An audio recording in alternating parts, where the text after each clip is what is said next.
Hello, welcome back to the channel, and today we're going to look at centering again.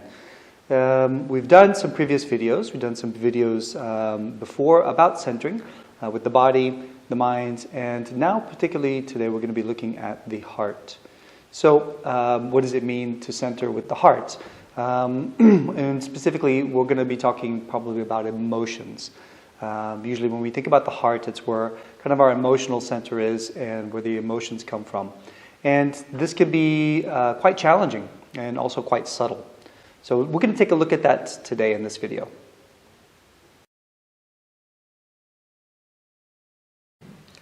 All right, so let's talk about centering emotionally.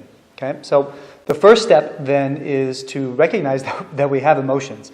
It's pretty hard to deny that, but sometimes we actually do try to deny our emotions. Sometimes what happens, especially in martial arts, is we try to cut off our emotions.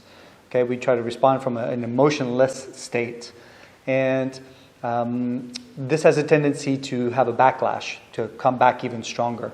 So what I would suggest, instead of ignoring our emotions, especially in a conflict where emotions can rise up quite strongly, is to, first of all, just simply recognize your emotions. Okay?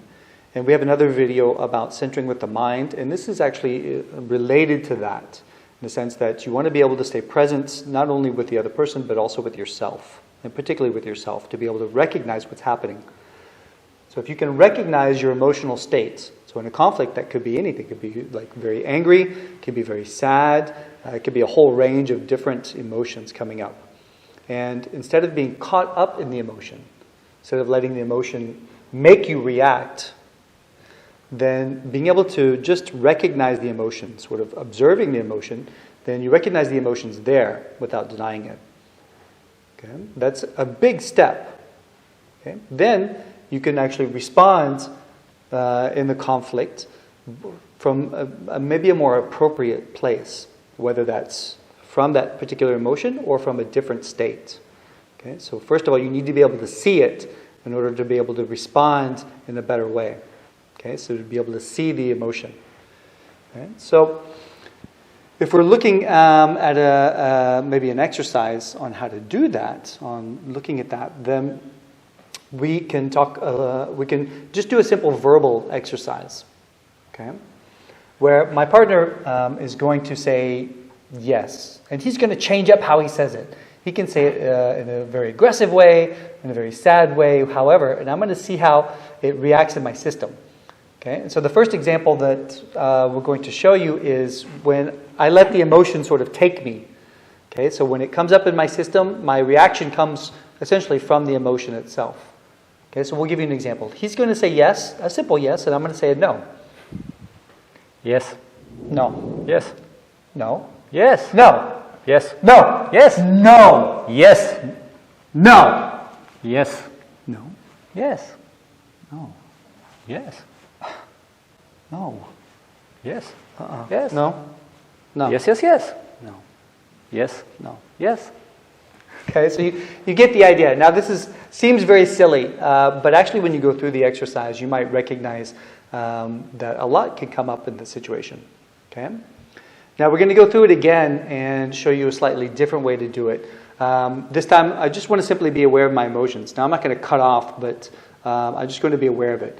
And so we'll do the same exercise, maybe with a slightly different outcome. And then after this particular one, we're going to show you another example, another way to do this.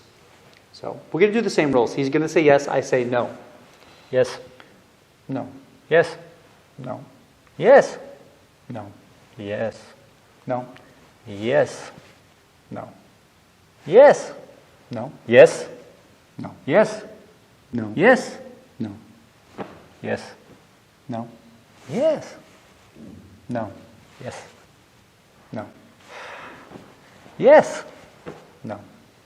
Yes. Okay? So you get the idea? Now, and by the way, just as an observation from this exercise, it's when Durward stays in a way calm externally, when he doesn't increase his emotions or doesn't let his emotions take over, it's difficult to for me to keep up pushing with the yes. You know, it's like difficult really to go against the no if the no is not taken over by emotions. Mm-hmm.